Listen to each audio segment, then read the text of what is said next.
Welcome to Two Angry Men, the newest podcast with Los Angeles Magazine's own Mark Geragos and TMZ's Harvey Levin, where the two get together and talk about the biggest legal stories of the day. Enjoy. Mark, I don't want to get you in trouble, but I'm just so interested. Oh, would you stop? No, I don't want to get you in trouble. You know how we started the last podcast, Joe? By actually saying, the podcast, the prosecutors don't want you to listen to. Dum, dum, dum, dum. Welcome to 2.5 Angry Men. I'm Harvey Levin. You know, I'm Mark Geragos, and I don't know if you're referring to me as the half because I've been immobilized, but clearly, I am. For today, I'm going to call it 3 Angry Men because we've got Joe, who Harvey has told me I can't even talk about. No, of course you can talk about it. Savagely, because I've been sidelined, how savagely he took down Nancy Grace. Okay, we'll get into this. Joe Tacopina, welcome to our podcast. Hey, I'm honored to be part of the Two Angry Guys. We love it. Ever.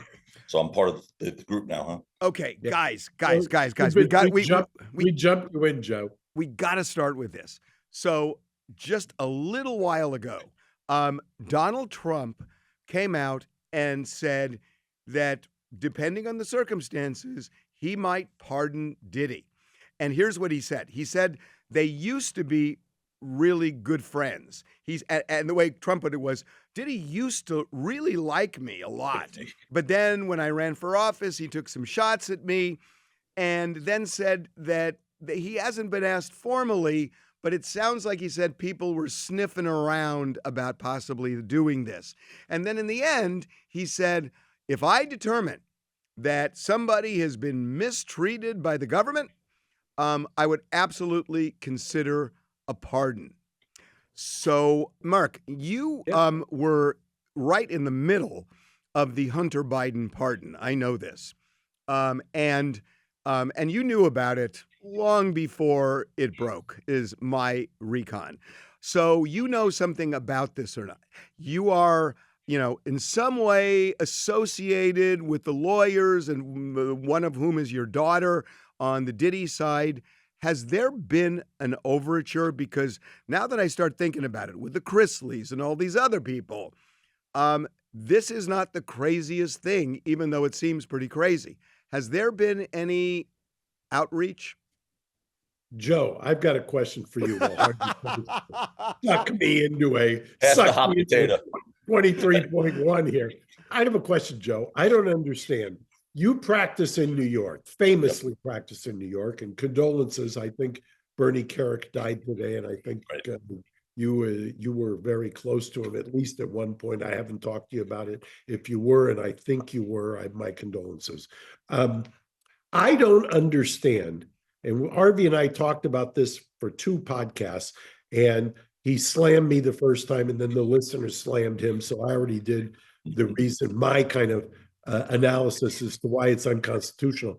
What is perplexing to me is it was re-upped, meaning they once again had this local rule 23.1, and one of the comments was the dearth or some language like that about any case decisions, meaning nobody has challenged this. Why has nobody challenged 23.1 in New York? You guys aren't shrinking violence. I don't understand. I'm going to object. I asked a question, and you just simply ignored my question. You went so far off your question, Harvey. I don't even remember what your question was. Okay, so hold on. So then I'll address. Good job, Mark. I'm sorry, Mark, but you can't. You're just ignoring me. We'll come around to you first. No. Let's. Joe, can you answer my question? Do you think, because here's what I'm thinking, that he has as much as said, Diddy started taking shots at me when I started running for office, and he used to like me a lot. And the way things are feeling with the backdrop, if Diddy starts to like him again a lot, that this could be his safety net. Am I crazy here? You're not crazy. I mean, look, it's clear from the president's words, and I know how he speaks, I decipher the code. No one has approached him. But he knows that people are thinking about approaching him, and they're thinking about saying something, and they're close to saying something, but no one has. So that's I think a message is basically saying, if you get back in line and if you do what you used to do, which is adore me, we'll consider it. Whatever. He's got to have people around him that are going to look. Ultimately, the one thing about President Trump, he makes the final call no matter what.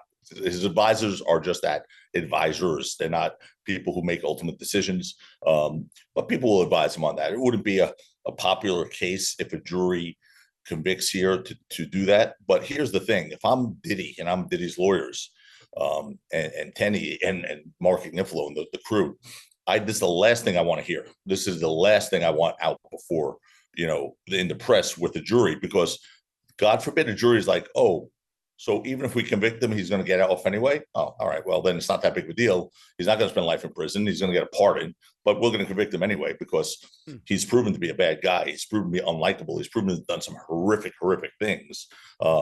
If at the end of the day, he's not going to spend life in jail anyway, because, he's going to get pardoned by the president, the standard is a little bit lower. That's the last thing if I were his lawyer, I would be horrified with that story getting any legs, and hopefully I'd kneecap it right away. That is so interesting, because if there are Trump supporters and he makes an insinuation even that the government has overreached, say, in racketeering, they might buy into it just because they're Trump supporters. But it is his government now, right? It's his Justice Department. So it's his prosecutors who are prosecuting this one now. No, they did not initiate this case. But in other cases that they did not initiate, like the Eric Adams prosecution, when his DOJ came in, they kneecapped that one. They had it dismissed. This one, Jay Clayton and that the prosecutors from that district went forward. So that's his DOJ. They had to at least approve the trial, I would assume. I don't think Pam Bondi just let this happen without knowing. So I think it's just President Trump doing what he does often, which is just speak off the cuff. It works well for him.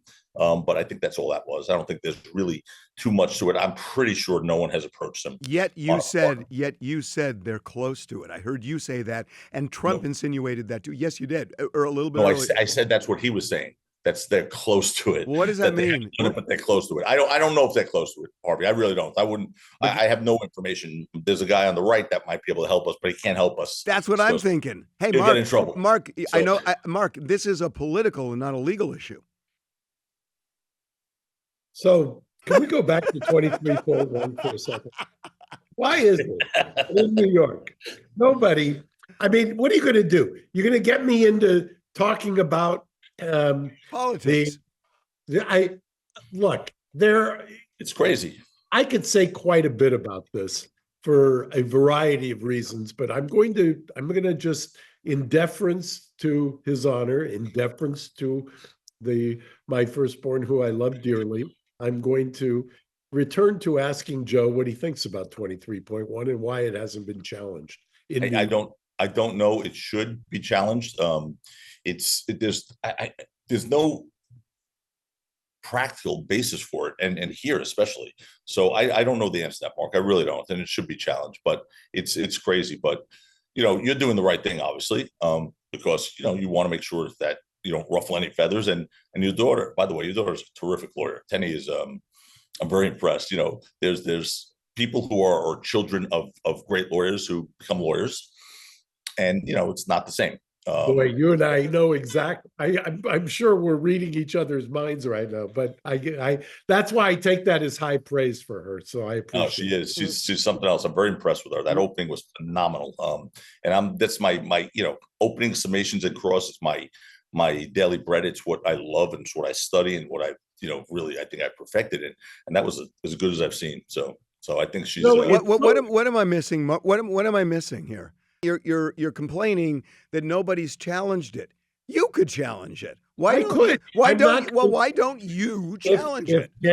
If Tenny was not involved, I would, and I would do it. He's right, Harvey. He's right, Harvey. He's right. I mean, I'm not going to do it with my daughter in the headlights. I mean, it just wouldn't. I mean, I've already quipped sometimes when I wish I had taken it back. But Joe, I have a another question for you along those lines. Hey. Harvey's not going to jump into the middle of this Oh, again God. and try and shut me down when I ask the question. Haven't you always thought that, and I've made this argument, I want to hear if you think I'm on the line, that I always talk about the genesis of these, I don't, 23.1 isn't necessarily a gag order, but it's this idea in Which are recent unconstitutional, by the way. Right, exactly. And in recent years, it's always of the defense. But the genesis is Shepard versus Maxwell, which F. Lee Bailey made his bones on, which was to reverse a conviction to protect a defendant's right to a fair trial. Where in the world did this get turned upside down that now the prosecutors, who, by the way, have enough handmaidens out in the media cheerleading for them. No kidding. Speaking of which, Nancy Grace and you yesterday, which, by the way, do you have that clip? You got to play the clip, Harvey. You cannot let our listeners Go to Tubi. You can watch it for free. It's called The United States versus Sean Combs Inside the Diddy Trial. And it is okay. So I watched, and Nancy was going wild about, what was she saying, Joe, about your eyes? I mean, aside from screaming at me to the point where I couldn't even understand what she was screaming, I did finally hear her say, "What are you going to start with those wild eyes again?" Because I was like, exactly, I was really being animated and like, Nancy, you don't know the law. You don't know the law. She, oh, there you go with those wild eyes again. And I took the bait. Oh, you like that. Like that. And no, don't step on the punchline. And you said, I don't recall. He said, at least my eyes move. He did say that. He did say that. Hey, Joe. But by the way, that's not Joe's best. That's not Joe's best. It was a good line. It was a good line. Joe's best line is on camera in Aesop Rocky in the criminal courts building when Lewin said something. He said, "Oh, you're going to go get reversed again in the Ninth Circuit for lying to a jury." Yeah, he said, "Stop with the steroids." And Joe, without missing a beat, says, "Well, hey, hunchback." I said, John, it's not steroids. It's just eating well. I work out very hard. I eat well. You should try once in a while. Grab a salad instead of a donut, you fat fuck, and you won't have that big hangover belly and the hunchback. And that happened to all take place on camera, by the way. But he started. Oh my God! I don't start, but I do finish. Hey, Joe. It seems like the prosecution made some headway this week on racketeering. That you look at Diddy and you start hearing about arson and kidnapping, especially from Capricorn Clark, where she is talking about, threatened to end up in the East River, that Diddy goes wild when he finds out that she used to work with Suge Knight, takes her to a vacant building for 5 days, gives her a lie detector, with all of his associates. It's feeling racketeering-y to me. It's feeling Diddy to me. Look, a racketeering enterprise is a racketeering enterprise.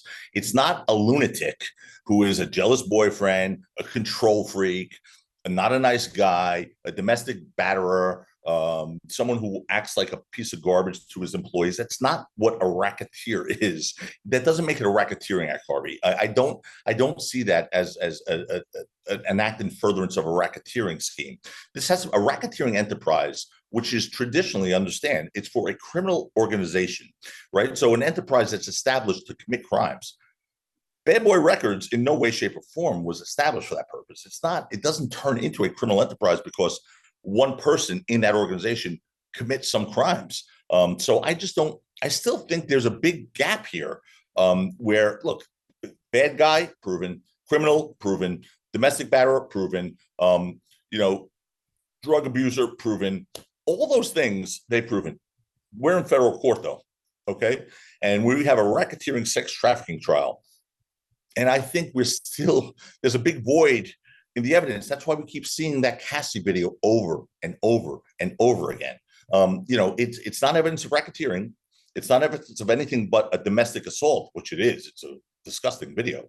But again, I know if Nancy here, she'd be screaming at me and saying, "Oh, it's racketeering," or Ashley Banfield holding up a Tootsie Roll. Tootsie Roll, whatever that meant. And Ashley Banfield saying, what a racketeering act is, even though there's no enterprise. Like, you really have to understand the law before you can opine on this stuff. So let me ask you something about that. I get the mafia, has kind of a below. It's not just the mafia. No, I know. But it's you could have a front organization that seems legit, but underneath it, they're running a drug ring, they're running a hitman ring, they're running something that's a criminal organization.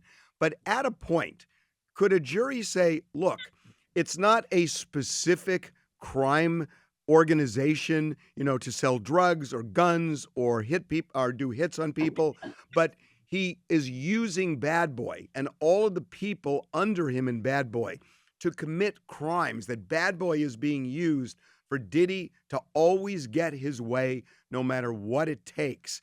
If they look at Bad Boy that way, if they look at it like it is just a tool of Diddy's to get what he wants at all costs and violate the law, why can't that be considered under a racketeering umbrella? Because he's not using Bad Boy as a tool. He's using himself. He's using his own actions. It's not. He doesn't need Bad Boy. His people in Bad Boy. But those are his minions, right? They're all minions who work for him. Go get me my drugs. Go tell this person that. Go do this. Go do that. That doesn't make them part of a racketeering enterprise. And it's not Bad Boy. It's not like Bad Boy is doing something. The organization, like there's a hierarchy. There's no hierarchy there. It's not like Diddy, his underboss, the capos, the soldier. It's just Diddy and a bunch of people who work with him or want to be around him, or his assistants, or his girlfriends, ex-girlfriends, half girlfriends, whatever. It just, Harvey, I'm telling you, it doesn't feel like a racketeering enterprise to me.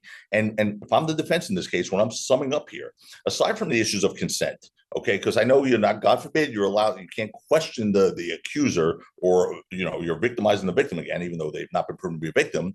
The issues that we've talked about with Cassie, right, regarding not reporting to the police, going to a money lawyer, trying to get money for a manuscript of a book, getting 20 million, having text messages that are completely inconsistent with her untrial testimony, that were contemporaneous to these acts, setting up these freak-offs on her own volition without even being asked to do it. All those different things. Of course, the horrific allegation of rape, which is a horrific allegation, but then after being raped by someone, coming back to them and having a consensual sexual relationship with them after they rape you, when you're in another relationship with your now husband, and saying that was one of the best nights of my life. I'm sorry. It could all be true, but you're allowed to question that. And if you don't do it, you lose your law license as a defense attorney. But you're not questioning the concept of a Stockholm syndrome, are you? I am not. But you see, here's the thing. It's great because if she had done all those things, if she had gone to the police, they'd be like, wow, she went to the police right away, outcry witness. Wow, it's amazing. If she had no text messages that were inconsistent with her on-trial testimony, they'd say, look, these are all prior consistent statements. She's been consistent since day one.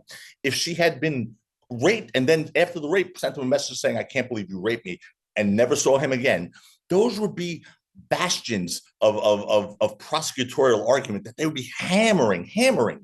The fact that it's the opposite of that, now there's an excuse. It's Stockholm syndrome. I mean, so you're damned if you do, you're damned if you don't. So you can never be falsely accused.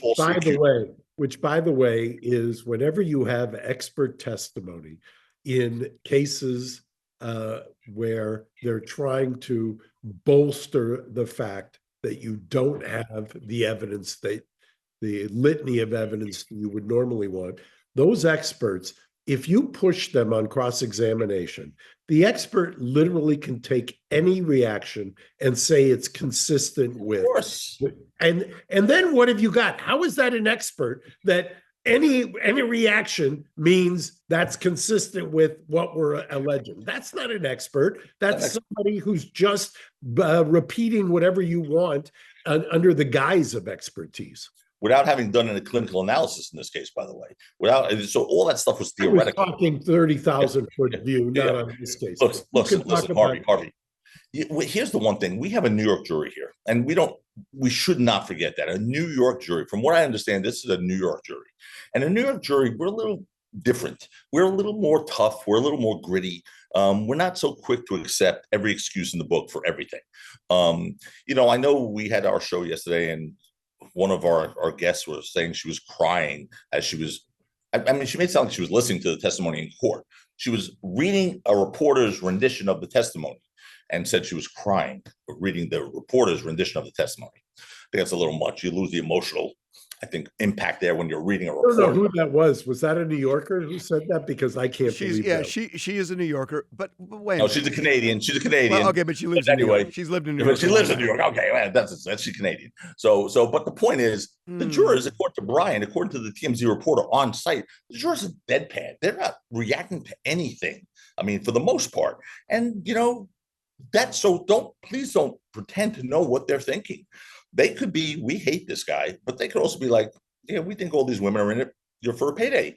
It's funny, they all wanted to be around this guy. They couldn't get close enough to him. Yet all the women that have taken the stand so far have talked about abuse and pressure and threats and violence. So there is that, when you kind of look at the mosaic, the way it's being constructed, this, in a way, the whole notion of was Cassie really consenting or not gets bolstered. The prosecution's view of it gets bolstered by these other women who have taken the stand and men.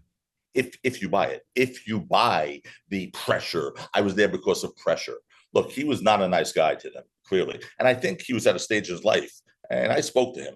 I think he was at a stage in his life where he was a different human being than he is today. He was under some serious addictions, and he was you could see he was just an evil person. That's not necessarily who he is today. It doesn't matter. He's not on trial for who he is today. He's on trial for the acts he committed back then.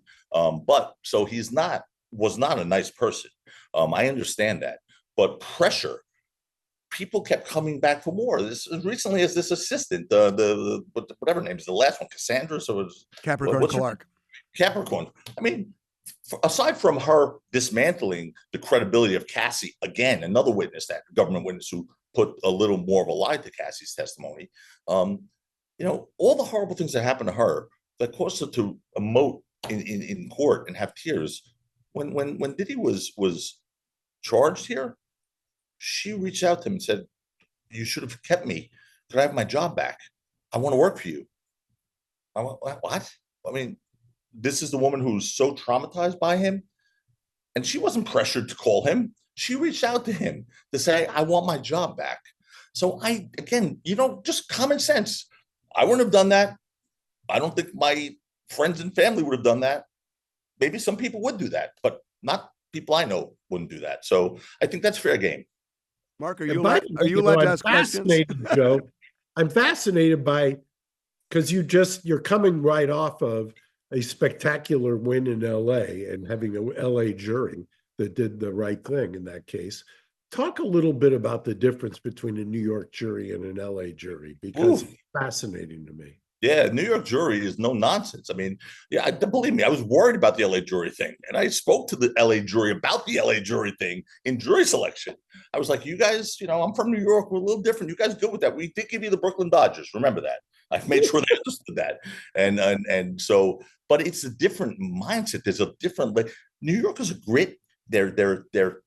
We are a little more aggressive in general, I think, as a stereotype, but we have a jury and that represents the community.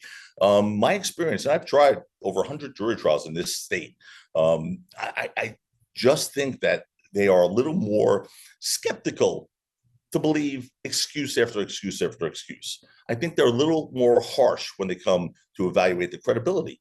Look, I had a case called the Rape Cops case. It was one of the most famous cases in New York for a long time. I mean, it was a horrific case where 2 cops were charged with raping on duty, raping a drunken woman.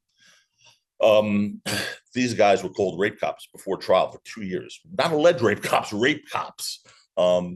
There was a woman who was an executive at a marketing industry, a company, very articulate, not like a person with a bad background or anything like that. But we got an acquittal in that case, okay? And people thought we had no chance, especially because my client happened to be on tape, allegedly confessing to the rape. But we got an acquittal. And we got an acquittal because I picked a jury of true New Yorkers, some smart people, but also true New Yorkers who are going to be a little skeptical of stories that just don't sort of ring the common sense bell. That's all. And so I believe in the jury system. We don't always get it right, but we get it right more times than not. That's for sure. And New York's not an easy place to come in with excuses. It's just not. I mean, New York jurors are skeptical, and I find women are harsher critics of women complainants in sexual assault cases. I think they're harsher critics. I was telling Harvey the same thing. It's amazing to me, all the women. I mean, at one time in my career, I must have had 5 separate women accused of, and I went to trial, and I think 3 of the 5 for murder. And I learned from the first case, women are hardest on women in criminal trials. It's wild to me. Hey, Mark, I don't want to get you in trouble, but I'm just so interested. Oh, would you stop? Well, no. I don't want to get you in trouble. And you know how he started the last podcast, Joe? He started the last podcast by actually saying, the podcast the prosecutors don't want you to listen to. Dum, dum, dum, dum. And he did the sound effects. I did. Look, I'm so interested in this Trump thing. Joe made it very clear that Trump is a very transactional guy, which everybody knows, and he rewards his friends, and everybody knows that. And you look at the Chrisleys, who just got pardoned, and what their daughter did, I think, made the difference. Not even so much what Todd and his wife did, but what the daughter did by speaking at the convention, by supporting Trump, by doing all the things she did. I think they got pardoned because of it. So if that's true, Diddy is not going to make statements saying how much he loves Trump's position on tariffs. But is it possible his kids are going to look at this and say, maybe we'll do something? Maybe we'll take the same kind of stand that the Chrisley's daughter took because it seemed to work for them. So is that a crazy thought? No, but let me make a couple of points. I've had numerous clients who have been pardoned federally. As you mentioned, I had Hunter. I had I mentioned also, I had Susan McDougal, who was Bill Clinton's erstwhile business partner during Whitewater.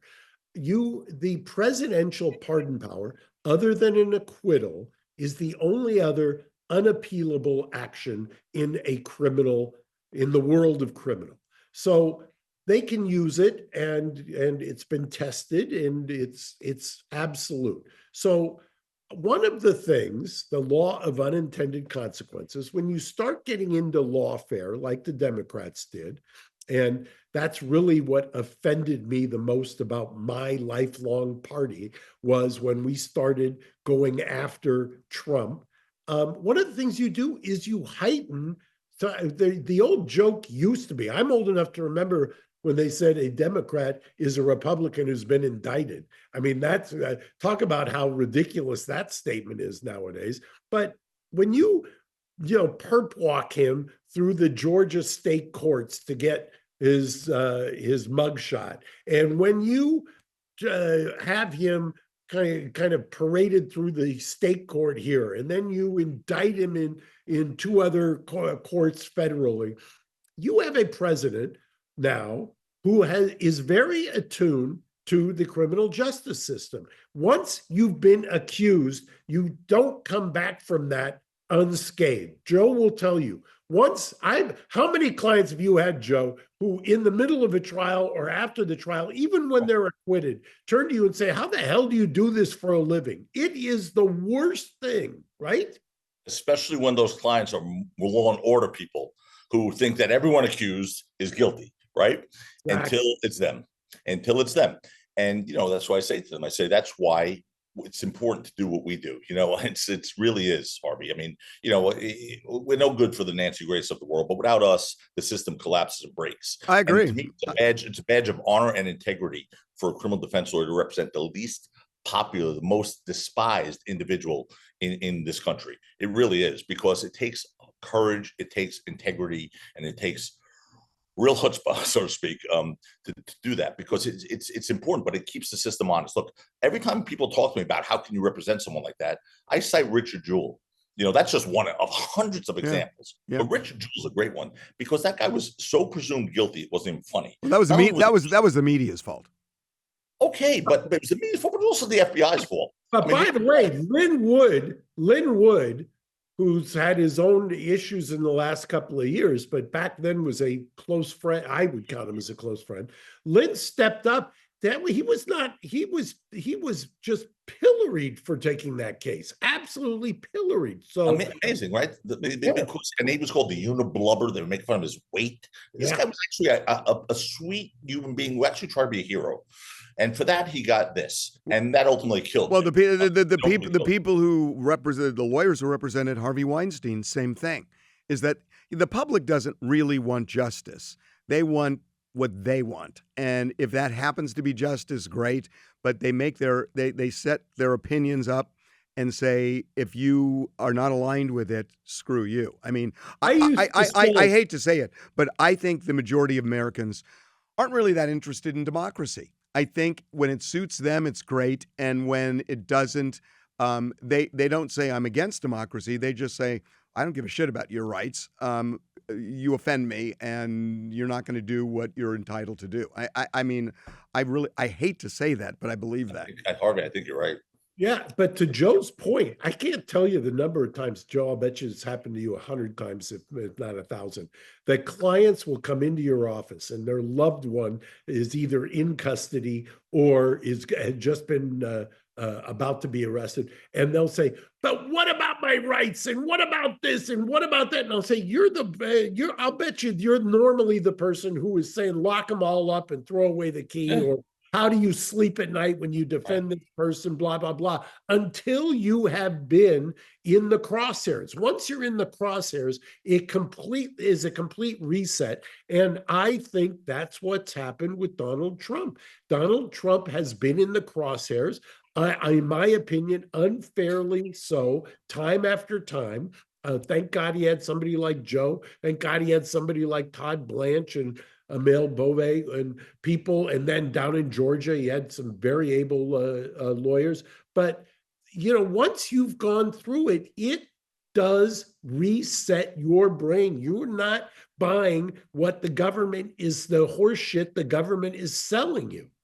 And I get it. And look, I mean, the fact that the first thing the prosecutors did in the Diddy case was hold a news conference says something. And look, we've seen plenty of U.S. attorneys make a career off of, in the Martha Stewart case with James Comey, by the way, with Rudy Giuliani. So there is a rich history in New York with U.S. attorneys. So I get it.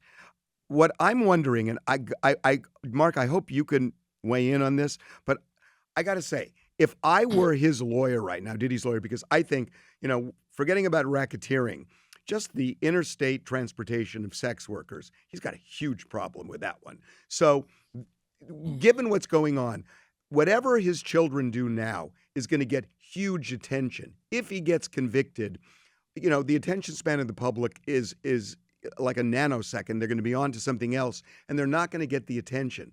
So if I were his lawyer and the kids came to me and said, should we do something pro-Trump?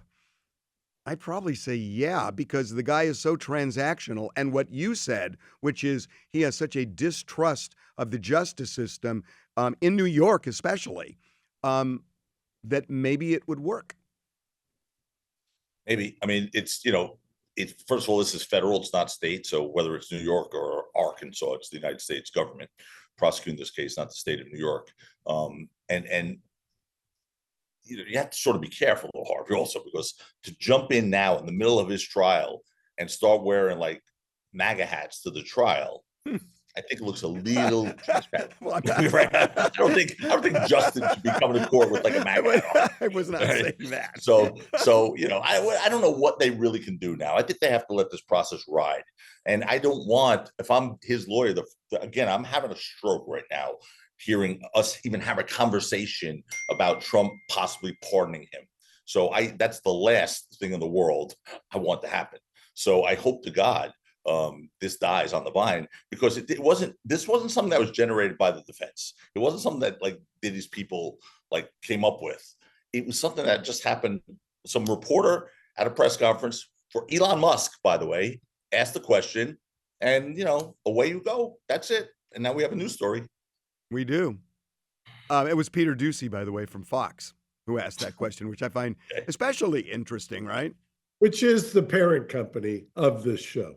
Which is the parent. Well, it's not Fox, Fox News Channel is not the parent company. Fox is the parent company, for the record. Fox is the parent company of this channel and of Fox News. Okay, that's correct. Okay, but not the way you said it. Not the way you said it.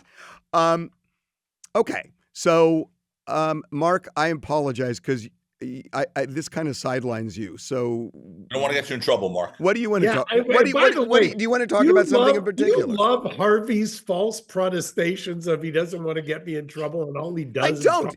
I mean, first of all, I have. You don't think I've been respectful? First of all, I'm a businessman, and if you get in trouble, I lose this podcast, and so do you. So I got a stake in this, buddy. Are you saying you have a financial interest? No, I'm saying I hate to admit this, but I love our doc. I love our discussions. So do I. And I love having our third angry man on here. I do make too. 3 angry men. If you make it 3 angry men, I would love that. Joe, we love you. We love you. So God, anytime, come on. I'm really serious.